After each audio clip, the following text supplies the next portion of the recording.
Well, a very good evening and welcome to each and every one of you joining us here for this week's episode of Your Manchester. How are you, Michelle? I'm alright, I have to say. I feel a little bit like Dorothy. There is no place like home, and this is our new home. We're in a brand new studio. Home. Now, we're not revealing it totally today, everybody, because as from next week, we are going to do something special, a little thing called Live, everybody. So that'll be all very, very exciting. That'll be coming to you every Thursday, everybody. Every Thursday. I know. It is absolutely fantastic. We've got a jam-packed show for you tonight, though. We've got loads of people coming into this very, very studio. Who have we got?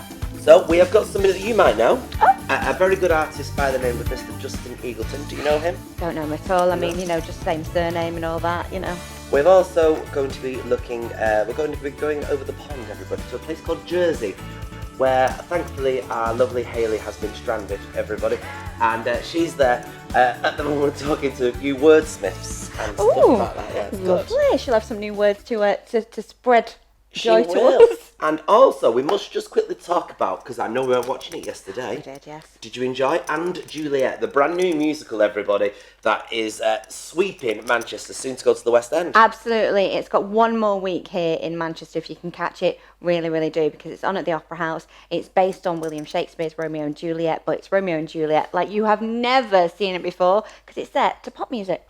Yes, don't be expecting a sensible Shakespeare show, because that show takes off and kind of goes 90 miles per hour, doesn't it? Oh, it is absolutely cracking vocals and quite a hot William Shakespeare. Yeah. Very much so, absolutely. Yeah. And talking of hot people who are on, stage and maybe might be doing a bit of voguing, we've got our very own hot person with us right now from the House of Saurez. From the House of Saurez. And then we go back to your name, which is Darren. It is. Which is great. Oh, Darren, thanks for joining us. It is absolutely fantastic, this concept. Tell our viewers about it, though, if they've never heard about it before. Okay, so I'm a voguer. I used to study some voguing in the clubs in the 80s. And in 2006, I set up my own company called House of Saurez. And the reason I chose the surname is because that's the sort of nature of the ballroom scene, the vogue scene. So I'm the mother or the father of the house, so that takes my surname. And then in 2008, one of my tick boxes was to actually devise and create my own Vogue ball. And we started it quite small in Liverpool, and over the years it's grown and expanded. And it's grown to a 3-day festival event in Liverpool, and we've been in Manchester once a year for 6 years now, nearly. So in this ball, do we see you compete then in the voguing style? Because I love Pose, which has been on BBC Two recently, and obviously it's set in the 80s, and there are certain houses and mothers and fathers of the houses, which you've just explained. Yeah.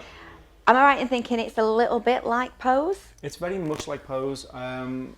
Pose is ballroom, while the House of Saurez is a celebration of the Vogue ball culture and the whole ballroom scene, but the categories still exist. It sounds very... When's the Liverpool event on? So the Liverpool event is on... The whole weekend starts on the 18th of October. Okay. And then the Vogue ball's on the 19th. Right. And then I've got a cool down party on the Sunday. It sounds fabulous. Now you're being so kind enough to let one of our lovely viewers win the opportunity of winning a couple of tickets. Yeah, I'm really excited to give our viewers 2 VIP tickets. Now then, Michelle, how to make sure that the right people get these tickets? Oh, like me and you? Yes, indeed. I do think we should run a quite harsh question on this. Yes, always a harsh question. I mean, I'm thinking with it being a Vogue ball, there was a certain Madonna song called Vogue. I was thinking like a virgin, but yes, Vogue, that's fine. And I think the question we'll go for, now listen carefully everybody, name the third actress mentioned in the rap of Vogue. That's the third actress named in the rap of Vogue. Have you got it already? I'm in there. Yeah. I'm in there. I might not be able to pronounce the word, but I'm there. And how do they enter? All you do is you hit the subscribe button, so you will see that. So subscribe to the channel. Make sure you do that because we will be checking.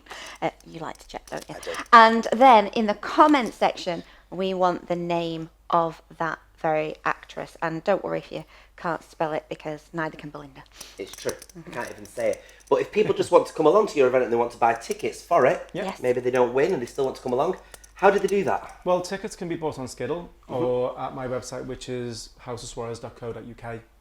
Thank you very much for your time. Thank you. Now, moving on. Yes. We have been given a little gift each. There you go. Oh, I do like a gift. And this It's like my birthday. is from one of our lovely, lovely supporters and followers and in association with us. Yes. Now, let's open it together. It's from a company Far called too giddy. Ollie and Fred. And Oh. it's this month's instalment of the new scarves. Are you ready? Yes. We'll be here for a while. Oh, you know, a present within a present. And I do remember when Ollie and Fred joined us last time, Yeah. they did have some fantastic packaging, which does make all the difference. Apparently this one is very us and very Manchester. So, It is. it is. It is. Is it? Oh, yeah. Oh, are you ready? I am already. Come on then, rip it open. 1, 2, 3. Look at that. Oh. It's a new wool scarf all That- the way from Ollie. That is absolutely gorgeous. You've got the iconic Manchester bee on there. Oh, and it feels lovely as It well. does feel ever so soft, doesn't it? Oh, and temperatures are dropping, ladies and gentlemen, so you That's need a what woolly I thought. scarf, don't It's you? needed. I'll probably wear this for the rest of the show. Oh, you will do. Actually, one lady that did definitely need a scarf was our Hayley. She's over in Jersey this week and she's talking to a load of wordsmiths. You know there's about 50 ways that you can do a scarf. Is there? Yeah. Yeah. I think that would suit me best. Over to you, Hayley. Hi, I'm Hayley and welcome to On The Box. Now today I'm here in Jersey. Jersey, the famous location for the TV series Bergerac. And I hear that it's actually coming back to our screens in the near future. So, exciting stuff there. Now while we're here, we popped over to the Jersey Arts Centre and had a word with Anna Sampson of the book She Is Fierce for the Jersey Words Festival. So, let's see what she had to say. Well, Anna, thank you for taking the time to chat with us. Thank How are you so you? much for chatting. Yeah, it's been a busy day, but a really, really fun one. I've got to say, your book, which you were talking about in your show, She Is Fierce. We definitely are fierce, aren't we? Oh, yeah, As women, yeah. we're definitely fierce. It's one of my taglines, actually, funny enough. Though she be but little, she is fierce. Exactly, Shakespeare yes. one. So yeah, you've got such a powerful collection of all-female poetry in here. What made you, how easy was it to select these poems to go in the book? The process of selection was a bit agonising, really, because I had so many more. I sort of had 3 books worth, so Yeah. cutting it down, I had to lose a lot of things that I loved. Yeah. But finding them, you especially from previous centuries, you had to look quite hard to find the women writers. Yeah. So it was fun digging around, sort of truffling for treasures. It was good finding stuff that I didn't think people would know. And also you've got things from over the years, haven't you? Like Victorian times right up to modern times, etc. I have to ask you a question, because this was kind of done with a celebration of women's suffrage in mind as well, a little bit, wasn't Yes, it? 100 years. It was published last year, so it's 100 years, Yeah. exactly. So who is your favourite suffragette? I'm going to go with Laura Gray because she's the only one who's in the book. And she actually had really quite a tragic life. She was an actress and she was arrested during one of the suffragette protests and imprisoned. And the poem in here she wrote while she was in Holloway, and it's to one of her fellow activists who was a great friend of hers, which I found so sort of moving, that solidarity between the women. And unfortunately she kind of never really recovered from her time in prison, and she ended up committing suicide. But it felt like a real honour to tell her story. I found it was so hard to find information about her, so digging it up felt like an act of remembrance. Yeah, definitely. And where can this book be got from? I'm going to say all good bookshops. So it should be in Waterstones, obviously on Amazon and online. If you shop at your local indie bookshop, even better. Right, that's it from me. I'm going to go back and relax with the wonderful sea air. And I'll see you next time. Bye. Oh, she gets out and about everywhere, does our Hale? Doesn't she? Them cards have seen more travel than a passport. Absolutely. And once a bit windy. Want it windy? It was. I hope she's all right. I do. There's nothing worse than getting blown off in the wrong direction, is there? No. Aye. Now, speaking of which, so we've been to the Windy City there. We've also had the absolute privilege this week. I've been in heel toe, what do you call them? Steel toe boots. Oh, steel cap toes. Steel cap toes, yeah. I've had a hard hat on. Oh. I'm very fond of a hard hat, let me tell you now. Oh, do you know what? We've got to see this. What was it for? It's for Campus, a brand new building that's coming and being built around Manchester at the moment. The views from up there are impeccable. What they're going to do with that place is impeccable. Have a look at this. Yeah. Well, I better get my hard hat on, everybody. I better get my hard hat on. We are going inside today. We have been lucky enough to be invited into Campus, which for those of you who don't know is a building complex which is literally encasing around Canal Street and its surrounding areas. And we are going to look up at the top, down at the bottom, and in some of the old buildings that actually get used whilst this development's going on. We are in for an absolute treat. So let's go and have a look. Come on.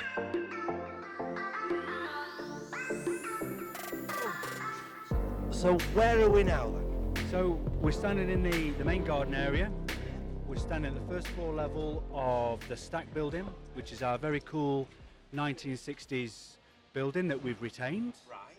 So out there, what you're going to see is a really heavily planted, almost botanical garden space in here. Really mature trees, surrounded by new independent restaurateurs and bars. And you've also got the bungalow. So, which is the old security lodge, which we just wanted to keep because it's quirky. And this is a point in case. This is a 60s building that actually it would have been a lot cheaper to tear it down and to start again and put a new glass building here, but we've kept it. I mean, there's waffle ceilings underneath, great floor to ceilings. That's going to give the apartments unbelievable character. They're not going to exist in the city, anything like that. Going up to the top now in the left. There's my feet, they've just gone funny now. There we go.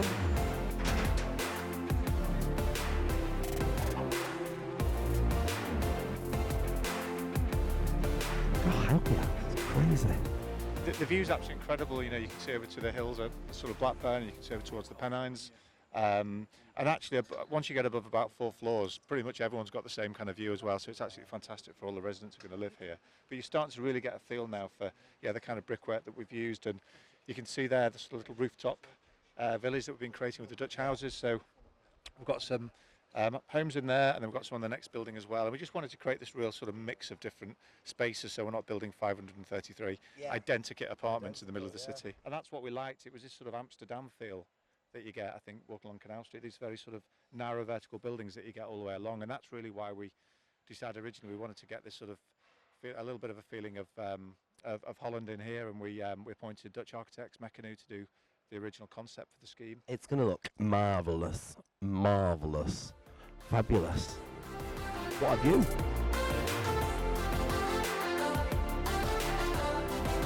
It's very cleverly placed, I have to say, very, very cleverly placed. And the use of the materials that they're using, the use of the glass in conjunction with that, all makes it feel very welcoming already at this stage. Never mind when they put the final finish on it. Come on. So where are we now then?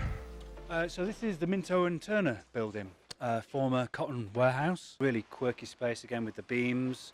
So it's actually lower ground space, and then above that, and then I think we've got, I think it's three floors, I believe, of residential above that. You want to live in a loft apartment, you come to Minto and Turner. Well, you want to live in a 60s building, brutalist architecture, you live in a Stack, you take an apartment there. You want to live in a new build but still got sort of character, but it's more of a new build feel.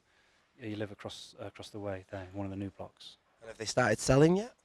Well, these are all going to be for rent, Right. and we're gonna, it's all under one ownership really. Right. So it's going to be a really well managed space. Certainly not a gated community. This is open, vibrant space. Won't be closed off at night, but they're for rent, and they'll have different sort of price points all the way through, depending on where you want to live. People can choose an apartment that best suits their personality. Absolutely. Which is what this whole area is about, isn't it? Absolutely. Yeah. Absolutely. Excellent. Thank you. So there we are, we've seen our first instalment of the development and behind the scenes here at Campus. Can't wait to see what the next stage is. Till then, let's just enjoy this beautiful, beautiful collection of buildings.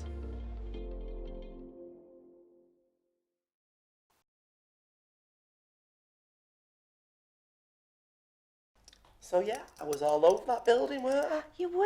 Honestly, it looks so fantastic, and those views were amazing. You can see everything, no word of a lie, you can see everything, and I do love views.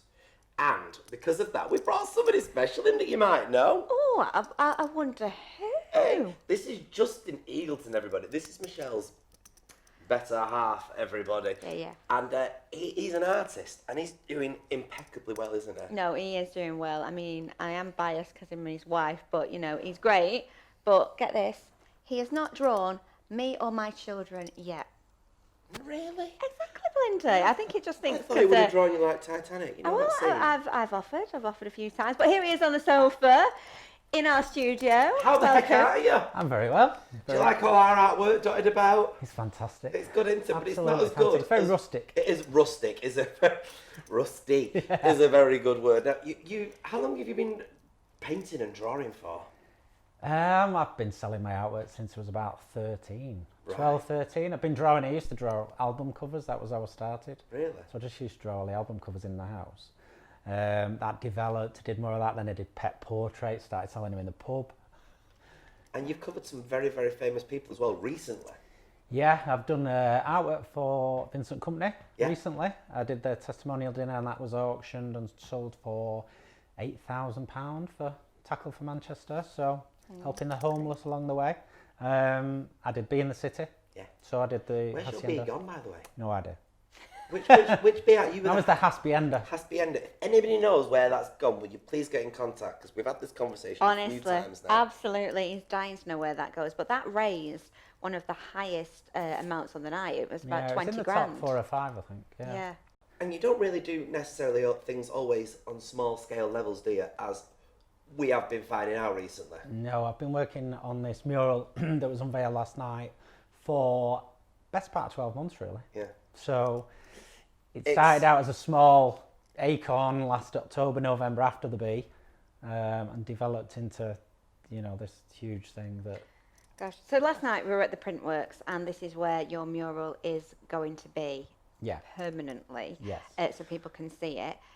But tell us how it came about then, because you did the Hacienda bee, didn't you? Which was placed at the Printworks before it was auctioned. But Yeah, so I've got the relationship with the Printworks, which has been really good. So they said, can you do a piece of art for the conference room? That is our idea, something Mancunian. So I started off developing an idea for the conference room.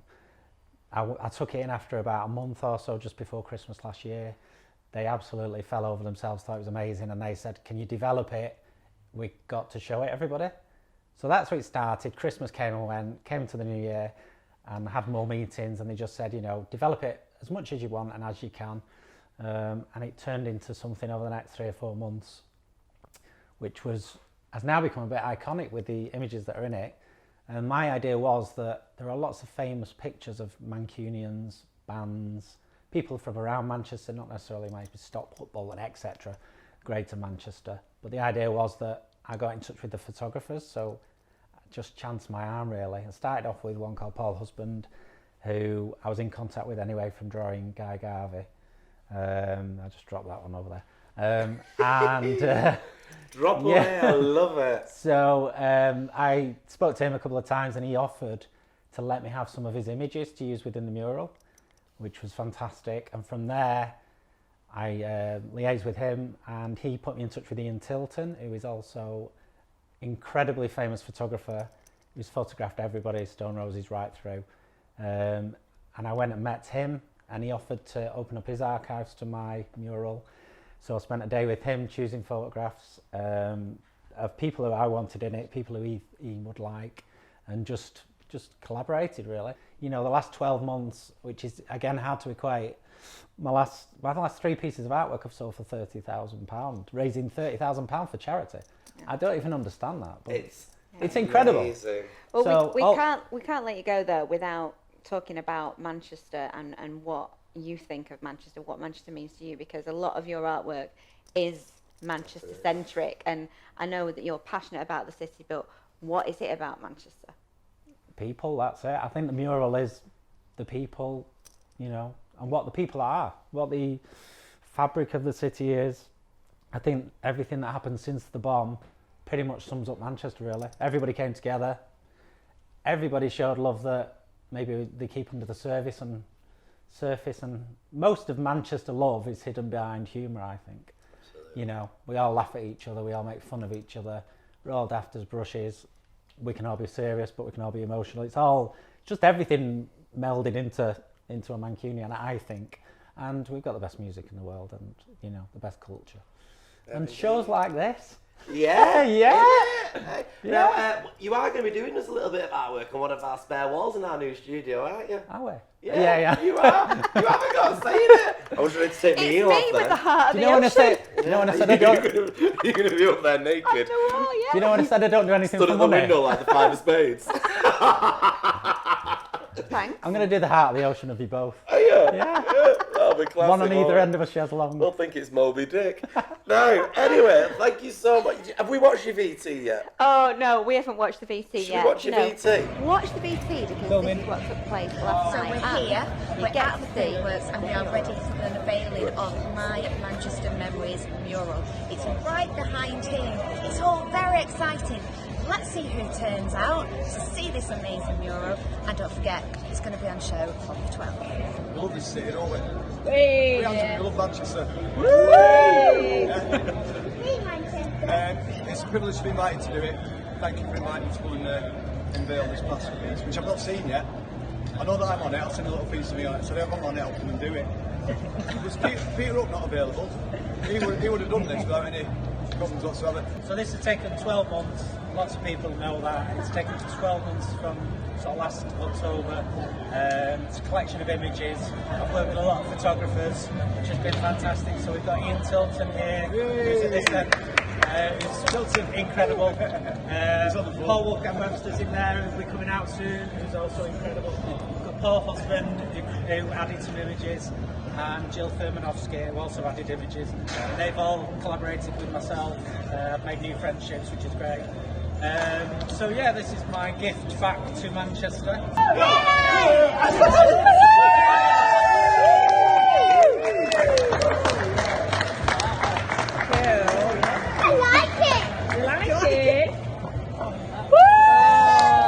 So how does it feel to have your face on a huge mural? This is how it feels.